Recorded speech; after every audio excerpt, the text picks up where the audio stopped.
अस्सलामुअलैकुम and welcome to Johan stitching. आज की इस वीडियो में मैं आपके साथ प्लेन सूट का बहुत ही कमाल का डिज़ाइन शेयर करने वाली हूँ। आज का जो सूट है ये हम बिल्कुल ब्रांडेड स्टाइल में रेडी करेंगे और अगर आप भी कम पैसों में अपना बहुत ही खूबसूरत सा सूट बनाना चाहते हैं तो इंशाल्लाह ये वीडियो आप लोगों के लिए काफ़ी ज़्यादा हेल्पफुल रहेगी। अब हमने यहाँ पर दो तरह की लेसेस ली है। एक तो लेस हमारे पास मीडियम साइज़ में आ जाती है और दूसरी जॉइंट में आ जाती है। तो यहाँ पर जो मीडियम साइज़ की लेस है ये भी टोटल हमने 5 गज़ ली है और जॉइंट लेस भी हमने 5 गज़ ली है। अब हमने यहाँ पर शर्ट की जो चौड़ाई है 1/2 इंच एक्स्ट्रा ली है। जो भी आपका शर्ट का साइज़ है उस हिसाब से आपने 1/2 इंच शर्ट की चौड़ाई एक्स्ट्रा लेते हुए इस तरह से सिंपल सी शर्ट की कटिंग कर लेनी है।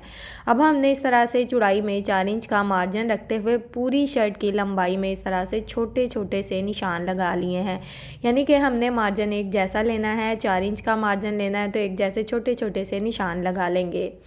अब हमने इन निशानों को इस तरह से स्केल की मदद से आपस में मिलाते हुए बिल्कुल सीधी लाइन लगा लेनी है। यहाँ पर हमने इन निशानों के इस तरह से स्केल की मदद से आपस में मिलाते हुए बिल्कुल सीधी जो लाइन है इसको अच्छे से ड्रॉ कर लिया है। अब हमने इस लाइन के मुताबिक इस शर्ट को इस तरह से फ़ोल्ड करना है। यहाँ पर बिल्कुल अपने निशान के मुताबिक इस तरह से अपनी शर्ट को इस तरह से सेट कर लेंगे। अब हमने यहाँ पर इसके ऊपर सेम जो निशान लगाया है उसके ऊपर इस तरह से अच्छे से आयरन कर देना है। यहाँ पर हम अपनी शर्ट को अच्छे से आयरन कर लेंगे और ये जो निशान है ये हमारी शर्ट की दोनों तरफ आ जाएगा। अब यहाँ पर शर्ट को खोलकर मैं आपको दिखाती हूँ। ऊपर वाली साइड पे मैंने एक छोटा सा कट लगा लिया है। शर्ट को खोलकर हमारी शर्ट का सेंटर मार्जिन का अंदाज़ा भी हमें अच्छे से हो रहा है और साइड का जो पैनल है उसका अंदाज़ा भी बहुत ही अच्छे से हो रहा है। अब हमने यहाँ पर दो पट्टियाँ ली हैं। दोनों पट्टियों को हमने ऊपर नीचे सेट करके रखा है। पट्टियों की टोटल चौड़ाई हमारे पास तकरीबन 3.5 इंच है। लंबाई में आपने पट्टियों को आपकी शर्ट की जो भी लेंथ हो, जो भी साइज़ हो, उससे 5 इंच एक्स्ट्रा लंबी पट्टी लेनी है। अब पट्टियों को यहाँ पर हमने इस तरह से ऊपर नीचे रखते हुए अच्छे से सेट कर लिया है। अब दोनों पट्टियों को हमने इस तरह से डबल फोल्ड में सेट करना है। बिल्कुल तिरछे में सेट करेंगे और इसको आयरन कर लेंगे। अब एक के बाद एक पट्टी को इसी तरह से फोल्ड करते जाएंगे, यानी कि जितना आप पेंटिक्स का सेंटर मार्जिन रखना चाहते हैं उस हिसाब से आप यहाँ पर अपनी पट्टी को फोल्ड कर सकते हैं। मेरे पेंटिक्स का सेंटर मार्जिन तकरीबन 1.25 इंच है, यानी कि 1 इंच से 2 पॉइंट ज़्यादा का मार्जिन है। अब आप यहाँ पर ये बात चेक करें कि हमने दोनों पट्टियों को ऊपर नीचे रख के सेट किया है और इसी तरह से बहुत ही आसानी से हमारी दोनों पट्टियों पर जो पेंटिक्स का डिज़ाइन है बिल्कुल एक जैसा इसी तरह से आयरन की मदद से अच्छे से ड्रॉ हो जाएगा। ये ज़रा चेक करें। हाफ पट्टी के ऊपर मैंने ये डिज़ाइन ड्रॉ कर लिया है। अब बाकी की जो पट्टी है उसको ये देखें, नीचे वाली साइड पे जो पट्टी के डिज़ाइन का मार्जिन है वो बिल्कुल सेम है। अब यहाँ पर ना मैंने थोड़ा सा ये काम किया था कि मैंने ना ये जो हमारे पेंटिक्स है ना इनका रुख सेम कर लिया था। पट्टी को यहाँ पर पलट दिया था। एक पट्टी की जो सीधी साइड है ये देखिए इस तरफ आ रही है, दूसरे पेंटिक्स का यानी कि मार्जिन हमने चेंज कर दिया है ताकि हमारी जो पट्टी है उसके जो डिज़ाइन है वो बिल्कुल एक जैसा, दोनों साइड पे पेंटिक्स का रुख बिल्कुल सेम रहे। अब हमने जिस तरह से आयरन की मदद से निशान लगाए हैं उसी के मुताबिक हमने इसको इस तरह से फोल्ड करते जाना है और इसके ऊपर सिलाई चलाते जाना है। यहाँ पर मैं बिल्कुल किनारे का पेंटिक्स डाल रही हूँ। यहाँ पर हमने आयरन की मदद से निशान लगाए हुए हैं। बहुत ही आसानी से पेंटिक्स जो हैं वो हमारे बहुत ही अच्छे से डल जाएंगे। अगर आप बिगनर्स हैं, पहली दफ़ा इस डिज़ाइन को बना रहे हैं तो इंशाल्लाह फिर भी आपका जो डिज़ाइन है बहुत ही कमाल का रेडी हो जाएगा। अगर आप वीडियो को एंड तक वॉच करेंगे, एक एक पॉइंट को अच्छे से समझेंगे तो इंशाल्लाह आपका जो डिज़ाइन है वो कमाल का रेडी होगा। अब यहाँ पर हमने एक के बाद एक पेंटिक्स को बिल्कुल आयरन की जो निशान लगाए थे उनके मुताबिक अच्छे से सेट कर लिया है और इसी तरह से एक के बाद एक पेंटिक्स को डालते हुए यहाँ पर हमारी टोटली जो दोनों पट्टियाँ हैं हमने रेडी कर ली हैं। पट्टियाँ हमारी बहुत ही अच्छे से रेडी हो चुकी हैं। अब धागे को यहाँ पर मैं कट कर लूँगी और ये डिज़ाइन जो है इसको अच्छे से मुकम्मल कर लूँगी। ये देखें पेंटिक्स का रुख हमारा सेम है, ये ज़रा चेक करें। इसको यहाँ पर हमने अच्छे से आयरन कर लिया है। अब पट्टियों के नीचे हमने किसी किस्म का कोई बुकरम यूज़ नहीं किया। हाफ इंच तकरीबन जो इसका फैब्रिक है ना हमने अंदर की तरफ फोल्ड कर दिया है। इस्त्री की मदद से आपने इसी तरह से फोल्ड करना है, आपका काम बहुत ज़्यादा आसान हो जाएगा, डबल मेहनत से आप बच जाएंगे।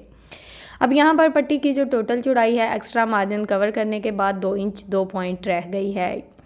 अब हमने यहाँ पर जॉइंट लेस को रखा है इस तरह से, शर्ट की सीधी साइड को ऊपर की तरफ रखा है और जॉइंट लेस को इस तरह से अपने निशान के मुताबिक सेट किया है। अब यहाँ पर पट्टी की जो रफ साइड है इसको इस तरह से पलटते हुए यहाँ पर जॉइंट लेस की जो साइड वाली पट्टी है उसको हमने दबाव में रखना है और इसके ऊपर बिल्कुल किनारे किनारे सिलाई को चला लेना है। यहाँ पर आप चेक करें कि एक साइड की जो लेस है ये तो एक तो बात ये है कि आपकी लेस नफासत से लगेगी, दूसरी बात ये है कि आप ज़्यादा सिलाइयाँ जो गुम सिलाइयाँ चलाने की मेहनत है उससे बच जाएंगे। और इस तरह से आपको पता है ज़्यादा सिलाइयाँ नहीं चलाते तो डिज़ाइन में खुद ब खुद नफासत आ जाती है। पट्टी की जो साइड लेस की जो साइड वाली पट्टी है उसको हमने दबाव में रखते हुए ये सिलाई चला दी है। अब यहाँ पर पट्टी की एक साइड पे हमने लेस को लगा दिया है, एक्स्ट्रा पट्टी को हमने कट कर दिया है। लेस की नफासत आप चेक कर सकते हैं। अब हमने पट्टी की दूसरी साइड पे भी अपनी लेस को सेम इसी तरह से सेट करके रखना है। दोनों साइड पे लेस का जो डिज़ाइन है वो सेम आना चाहिए। अब हमने इसी तरह से लेस को दबाव में रखते हुए दोनों साइड पे अपनी सिलाई को बहुत ही अच्छे से चला लिया है। ये सिलाई हमारी मुकम्मल हो चुकी है। अब यहाँ पर हमने जॉइंट लेस वाली जो साइड वाली हमारी पट्टी है ना, जितनी पट्टी को हम दबाव में रखना चाहते हैं उस हिसाब से यहाँ पर पट्टी के ऊपर ऊपर सिलाई को चला लेंगे। इसी तरह से यहाँ पर एक साइड पे जिस तरह से हम सिलाई को चला रहे हैं ना, सेम इसी तरह से दूसरी साइड पे भी सिलाई को चलाना है, यानी कि दोनों साइड का मेथड सेम है, सिंपल। अब यहाँ पर दोनों साइड पे हमने अपनी सिलाइयाँ चला ली हैं। अब हमने इस लेस को गुम तरीके से सिलना है, तो यहाँ पर अपने फैब्रिक को पलट देंगे और ये देखें नीचे जो हमने सिलाई चलाई है वो बहुत ही अच्छे से शो हो रही है। अब यहाँ पर इस सिलाई के ऊपर ही हमने एक और सिलाई चला देनी है, यानी कि आपको एक्स्ट्रा दबाव लेने की ज़रूरत नहीं है, बिल्कुल इसके ऊपर ऊपर सिलाई को चलाएंगे और यहाँ पर ये सिलाई हमने चला दी है। ये देखें एक साइड की जो लेस है हमारी बिल्कुल गुम तरीके से लग चुकी है। अब दूसरी साइड की जो लेस है उसको भी इसी तरह से हमने बिल्कुल गुम तरीके से लगाना है, तो उसको भी इस तरह से फैब्रिक को फोल्ड करेंगे और सिंपल इसके ऊपर सिलाई को चला देंगे। तो यहाँ पर इस शर्ट का जो ये सिलाइयाँ हैं ये हमारी तकरीबन मुकम्मल हो चुकी हैं। अब हमने इसके ऊपर लगाना है टॉप स्टिच। तो टॉप स्टिच शर्ट की यानी कि पट्टी की दोनों साइड पे लगाने का तरीका सेम है।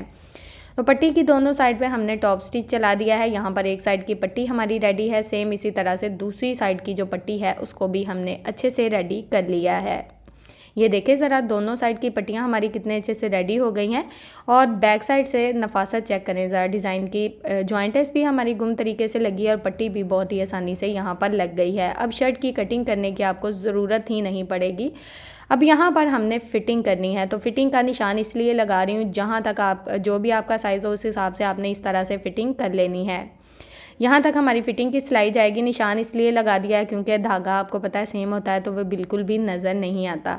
यहाँ पर हमने नेक को रेडी कर लिया था, लेकिन हमने शोल्डर की सिलाई नहीं चलाई, पहले फ़िटिंग की है। फ़िटिंग करके हमने यहाँ पर अपनी सिलाई को अच्छे से पक्का कर लिया है। सिलाई हमारी बहुत ही अच्छे से पक्की हो गई है। अब हमने क्या करना है, धागे को कट करना है। यहाँ पर हमने साइड चाक का जो भी एक्स्ट्रा फैब्रिक होगा उसको इस तरह से फोल्ड करना है और इसके ऊपर सिलाई चला लेनी है। दोनों साइड से इसका एक्स्ट्रा फैब्रिक अच्छे से फोल्ड कर लेंगे। एक्स्ट्रा फैब्रिक फोल्ड करने का सिंपल तरीका है, जिस तरह से आप नॉर्मल शर्ट का एक्स्ट्रा फैब्रिक फोल्ड करते हैं उसी तरह से फोल्ड करके इसके ऊपर सिलाई को चला लें।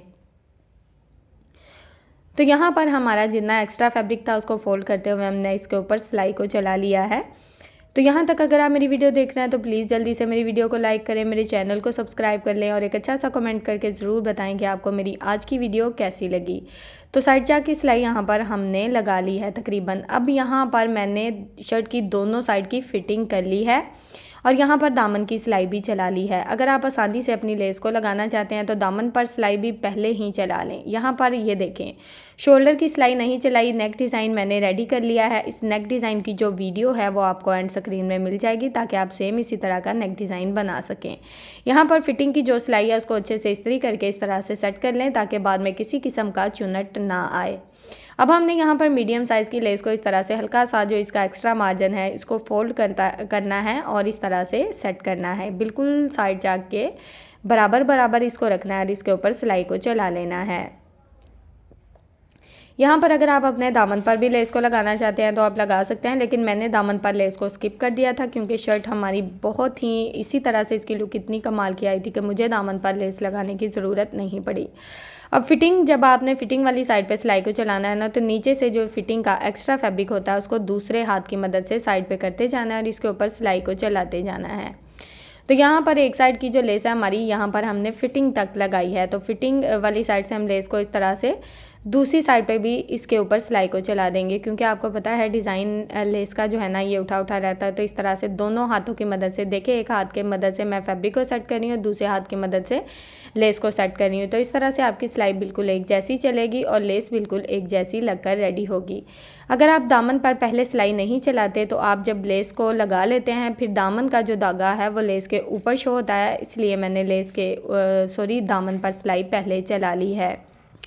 अब यहाँ पर ये सिलाई हमारी मुकम्मल हो गई है। अब हमने बैक साइड की जो लेस है उसको भी इसी तरह से लगाना है, यानी कि दामन वाली साइड से हम दोनों साइड की लेस को बहुत ही अच्छे से लगा सकते हैं। तो यहाँ पर हम इसी तरह से दूसरी साइड की जो लेस है इसको भी अच्छे से लगा लेंगे। अब यहाँ पर जब हमारी फ़िटिंग की सिलाई आ जाती है तो यहाँ पर आपने ये देखिए फ़िटिंग वाली साइड का जो फैब्रिक है उसको हमने दूसरी तरफ सेट कर लिया है। तो इसी तरह से ना तो आपका फैब्रिक दबाव में आता है, अगर आप बाद में फ़िटिंग भी करना चाहें यानी कि अपनी शर्ट को थोड़ा लूज़ भी करना चाहें तो आप कर सकते हैं। तो यहाँ पर इसी तरह से हमने दोनों साइड की जो लेस की सिलाई है ना वो बहुत ही अच्छे से चला ली है। यहाँ पर साइड चाक का जो हमारा डिज़ाइन है बहुत ही खूबसूरती से बनकर बहुत ही अच्छे से रेडी हो गया है। यहाँ पर सिलाई को अच्छे से पक्का कर लूँगी और धागे को कट कर दूँगी। अब फिटिंग की सिलाई ज़रा देखें, यहाँ पर अभी मैंने इसको आयरन नहीं किया, बहुत ही अच्छे से सेट हो गई है। अब यहाँ पर जो आर्म होल वाली साइड पे एक्स्ट्रा लेस है उसको इस तरह से कट करके नीट कर लें। यहाँ पर पहले शोल्डर की सिलाई लगाएं और बाद में गुम स्लीव्स लगा दें। अगर आप गुम स्लीव्स की वीडियो देखना चाहते हैं तो वो भी मैं आपके साथ शेयर कर दूँगी। शर्ट की फाइनल लुक ज़रा आप चेक करें, बहुत ही कमाल की, बिल्कुल डिफरेंट और कमाल की इसकी लुक आई है, नफासत से रेडी हुई है। अब बिल्कुल आपके सामने है, साइड चाक पर लेस लगी हुई बहुत ही खूबसूरत और कमाल की लुक दे रही है। नेक का डिज़ाइन भी आप लोगों के साथ शेयर कर दिया है और बहुत ही सिंपल और आसान तरीका बताया है इस नेक को बनाने का। उम्मीद है कि आपको आज की वीडियो जो है ये पसंद आई होगी। वीडियो अच्छी लगे तो प्लीज़ वीडियो को लाइक, चैनल को सब्सक्राइब और एक अच्छा सा कमेंट ज़रूर कीजिएगा। ओके जी, अल्लाह हाफिज़, फ़ी अमानिल्लाहि, अस्सलाम वालेकुम।